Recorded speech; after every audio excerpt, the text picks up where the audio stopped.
Thank you, Danny Cox. Thank you. Well, many of you are already familiar with Robin Goff. She is a licensed Unity teacher. She is also the spiritual leader and founder of the Light Center, an alternative Unity ministry, which is a retreat center in Baldwin City, Kansas, which is south of Lawrence. And she's been doing that for over 10 years. The Light Center's Love Light project has been creating a new style of missionary service in South Africa. And that's aligning with unity principles. So along with our family in South Africa, we're discovering different and deeper ways of interconnecting our world that ignites transformation in us all. So after the service in the community center, there will be a quilt made by our friends in South Africa, which will be raffled off, and the proceeds from that will benefit the Youth Education Fund. Help me welcome Robin Goff.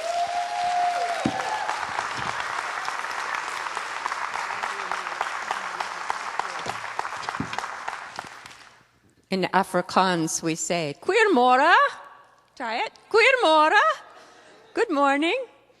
Nice to be here. So how many of you saw Oprah's specials about her early visits to South Africa, maybe 10 or 12 years ago, where she was talking about the orphan crisis over there? Yeah, some of you, yeah. That was exactly the time when I started going over to South Africa myself. And I was led there by some friends that I knew who were teaching Healing Touch over there, and a whole long, complex story of things that led me there. But when I got there, I realized I didn't know very much about the very complicated story that makes up post-apartheid South Africa. I had a lot to learn, and I became a student of South Africa. So it's a whole complex of issues that not only include all of the woundedness that came out of a brutal system of apartheid that only ended 22 years ago. That's not very long. It's barely one generation, But then when apartheid was officially ended, Nelson Mandela became president. Boom, we find ourselves in the middle of a massive HIV/AIDS pandemic. And there's also a massive TB pandemic there as well, which doesn't get as much press. And so millions of children were finding themselves without proper parental supervision. One parent might die, the other might leave. There was a lot of fear around HIV/AIDS, and so people would actually just flee the family. Perhaps a child then would go into the home of a grandparent or auntie or uncle, and that person may or may not be suitable to be a parent figure. So what we have, especially in the big cities, is many, many children living on the streets trying to figure out how to fend for themselves. And that leads them into, oh, I'm so hungry, and another kid on the street says, here, this is what we do so you don't feel hungry. You take this crystal meth. They call it tick over there, and it's a massive, massive pandemic of its own. And so the stories are complicated, and I didn't know what to do. I just felt this enormous pull to be there, and I was compelled to do something, but I had no idea what to do. What do? You show up in a foreign country, and there you are. You don't know anybody? Well, now what do I do? And so I started making my way from one story to the next. And at first we went into Soweto, outside of Johannesburg. And some of you may know that that's a fairly hostile environment, especially for white Americans.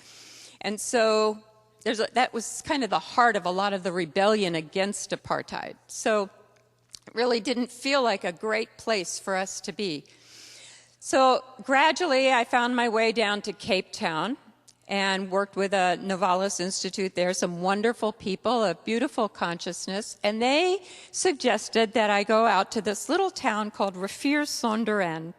Riviersonderend means river without end, and it is a beautiful river valley with a mountain range, peaceful, kind of more tranquil like Baldwin City is as compared to being in Kansas City. And so I felt right at home. Farm country, I loved this place, and it's such beauty. And I loved the people. Oh my golly, they really live as a community there. And so while there were all of the same kind of things going on, I understand that there is the highest per capita rate of HIV/AIDS in this little area, in the entire Western Cape region. There's also crime, there's drugs, there's alcohol, but it's not like being in the city. It would be like contrast of being in inner city Kansas City as opposed to me going out to Baldwin City. It felt a lot easier to wrap my head around the situation and see that I might be able to interact in some way. And so I met this amazing person named John Jacobs. And John had founded the Rafir Sonderen Community Foundation and had big dreams for his community where he had grown up. And he had since left and gone to Cape Town, had a big career, worked for Telcom. But he came back and he saw that the conditions were still quite intense there, and his mom still lived there, and he wanted to do something to make a difference in his community. So I thought, okay, I'm catching hold of this guy's energy. I'm going to team up with him because he has a better notion of what to do than I will ever have. So we decided that the most valuable resource in this little town are the youth. They are what we call in South Africa the born frees. So they were born after apartheid ended. So they don't have that same mindset that their parents and grandparents carried. They don't have the same levels of prejudices and restraints upon what I can do and what I can't do. They believe in themselves, and they know that they are the leaders of the new South Africa. So the more we could empower those young people, the more good we could do for this little town. So John thought it would be a good idea for us to start doing some camps and events for the young people. And we did some that were just massive with seemed like hundreds of little kids that came, and not all of them speak English, and so we'd be playing with them saying, no, don't eat the Play-Doh, no, and having trouble communicating. And so gradually we made our way to working and isolating it in to the teenage population, just as we do with our IYOUers here. It's that age of people who are really stepping into learning what leadership really is. So we started doing camps. And then, miracle of miracles, along comes Martin Dowman, who is now in charge of the International Youth of Unity. And many of you know that week-long event for the International Youth is going on this week right here at Unity Village. What a powerful experience and high energy that brings. So Martin stepped into our camps and brought them up to a new level. And his wife, Kelly, also. The two of them are a team. They travel together and they work so beautifully together. So they took our camps and put them into a really true International Youth of Unity format that is really tried and true and proven, and probably one of the very best programs that Unity has to bring to the world. So we were so blessed that we could then up-level what we were offering to the youth. And what we started to notice was the youth were changing. And their families were noticing this. And the administration and the teachers at school were what are you doing to these kids? They just learned to be somebody, to believe in myself, to be an expression in the world. And they were hearing the same things that our kids here in America are being taught, that spirit is in here, inside of you. It is your birthright. And so we're empowering leaders. So as we moved along, then the youth from South Africa started taking greater and greater leadership of the camp. And we have 2 international youth ambassadors here with us today from South Africa who will be experiencing the Youth of Unity Week here and then stepping into full leadership of our next camp next January in South Africa. Quite extraordinary.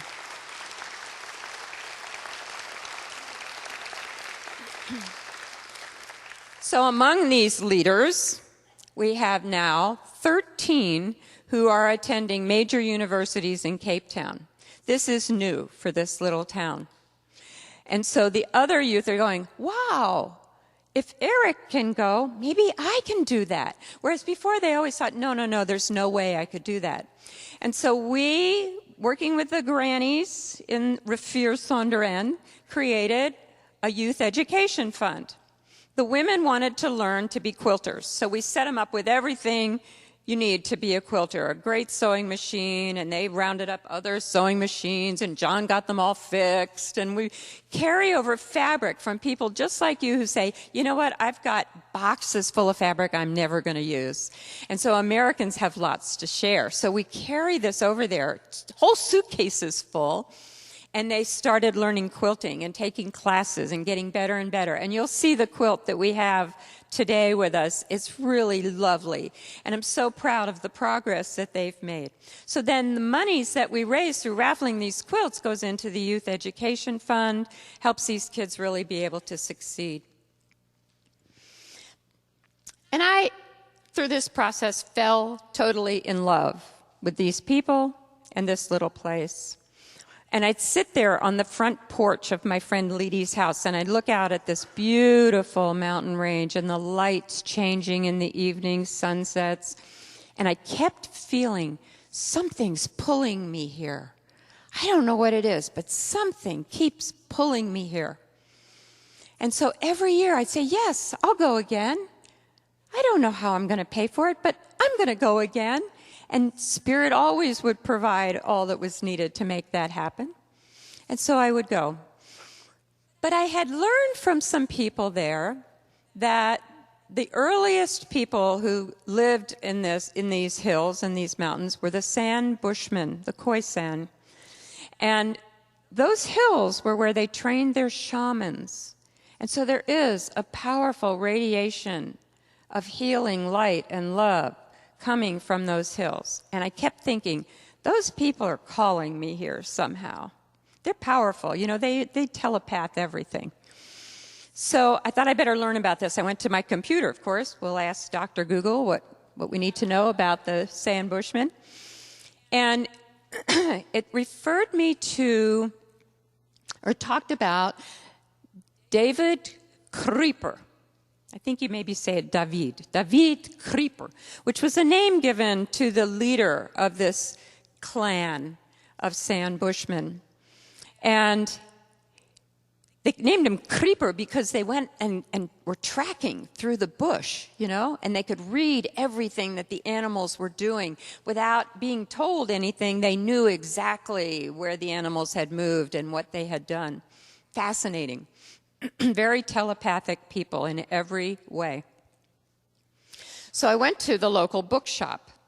I was staying in Cape Town at the time, and there was a nice bookshop. And it had a display. Right as you walk in the door, there was a display stand right in front of me with a book cover with a picture of David Creeper on there. And it said, "What David Knew" is the title of the book. And I went, oh, this is just what I'm looking for. So, of course, I have to have this book. So I buy the book, start reading it, and I notice there's a photo section full of all kinds of photographs of this group of San Bushmen. And I open it up, and here's a picture of Claire Berry, who is a friend of mine who has been taking healing touch classes from me and my friend Mary. It's like, ooh, ooh, doo-doo-doo-doo. There's a connection here. So it goes from these hills to the internet to the bookstore to here's my friend Claire in this same story. So it's like a confirmation to me that, yeah, there's something going on here, and you're linked into some kind of story that's going on. And I really believe that the indigenous people on our planet know what's going on with our environment, and they're calling people to be where they need to be to do what they need to do. So is that about fixing things or saving people? That's what missionaries have always done. You know, missionaries have shown up to teach people a different way of doing religion, or build a church, or save them. We don't believe that way in Unity, and so what was I to do? And so I realized that my work was at this other level, this level of connecting energetically and spiritually across time and space. I like to think of it as upstream work, you know that term, like if you're going into a place where there's a lot going on and you're going to rescue people, you pull the bodies out of the stream. Pull the bodies out of the stream. And then all of a sudden one person goes, wait a minute, I don't think I want to do this anymore. It's really hurting my back. These people are heavy. And the others go, no, there's so much to be done. Can't you see all these bodies floating here in the stream? We can't quit. And the other guy says, no, I'm going upstream to see who's throwing all these bodies into the river. So that's sort of more the way I think about it in Unity. It's like preventive medicine, Like, how can we work in a way that empowers every one of us to be more embodying our wholeness, so that we're not looking for ways to fix or save or rescue anybody. Yeah? That's what we know.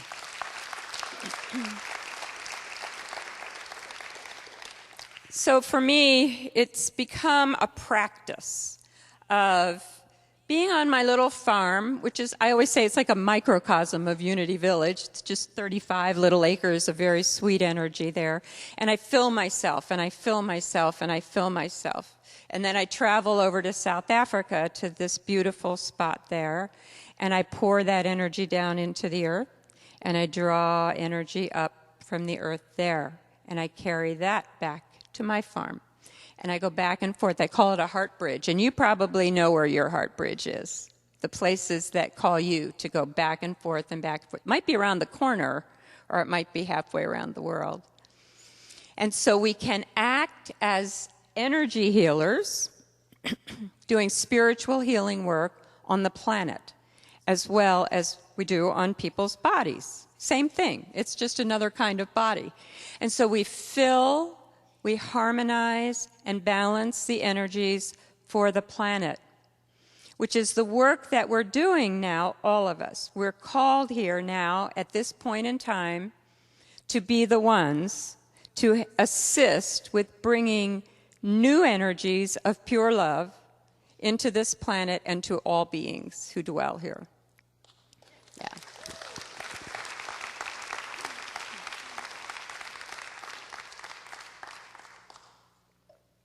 So I love that hummingbird story. Some of you may have heard it. I heard it first from Vandana Shiva. So the animals are standing as there's a huge forest fire burning, and the big animals are all there, the elephants and the giraffe and everyone, and they're watching as this little hummingbird goes flying over. And it takes a little drink of water in its tiny little beak, and it flies over the forest fire and spits it out on the fire. And then it comes back and it picks up a little more water and flies over and spits it out on the fire. And the big animals are going, that doesn't do any good. What are you doing? And so they stop this hummingbird on its flight and they say, you can't put out a forest fire like that. What are you thinking? And the hummingbird says, I'm doing all that I can. And isn't that all that any of us are asked to do? We don't have to build buildings or do big monstrous projects. We do what we can wherever we find ourselves being called and pulled. For me, that happens to be South Africa. For you, find your own spot. So together, that way, we create these connections, these deep connections of energy, heart to heart with people that we love and with the earth herself. So I'm going to ask a few people to stand up so that you can meet them today. This is my team, and they all happen to be here today with us at Unity Village Chapel. I mean, that's no coinkydink. So I'm going to start with John Jacobs, who is our leader of our projects in Rafir Sonderan. Quite a visionary man. And Martin and Kelly Dowman, in charge of the International Youth of Unity. Amazing people. So you may want to talk to them after the service if your heart is being called. I want to volunteer. I want to do something. Martin Dowman is the creator of Unity Connect, which helps you find your way to volunteer anywhere in the world in Unity. Yeah. And then we have two young people who are our international youth ambassadors from South Africa. Jamon and Raylene, will you stand up? Yeah. Yeah. These are lovely, lovely young people, and they are representative of a whole army of young people in South Africa that I have come to totally respect. And these people, each one of them, give me so much hope for the future, so much hope for the world. These International Youth of Unity leaders give me so much hope for the future of this planet. They're amazing. Just sit and talk with them when you get a chance today. And so I'd like to close this morning with one of my very favorite stories about Julia Butterfly Hill. How many know her? Oh, not very many of you. She was the gal who years ago decided that she would try to save this giant sequoia, a 1,500-year-old tree, huge, immense tree, and they were going to cut it down. And so Julia said, over my dead body. So she climbed up into this tree and camped out for 738 days. Up in this giant sequoia tree. Can you even imagine? They had to use ropes to pull food and water up to her. Unbelievable story. And so when she came down from that tree after all that time, she did succeed, by the way. They did not cut down that tree. She created so much public awareness that they spared this tree. So she came down, and a reporter came to her and said, "Oh, my goodness, how could you do this? How could you keep going all this time and not give up?" And Julia said, "As long as even one person is holding hope, then there is still hope in the world. Be that person."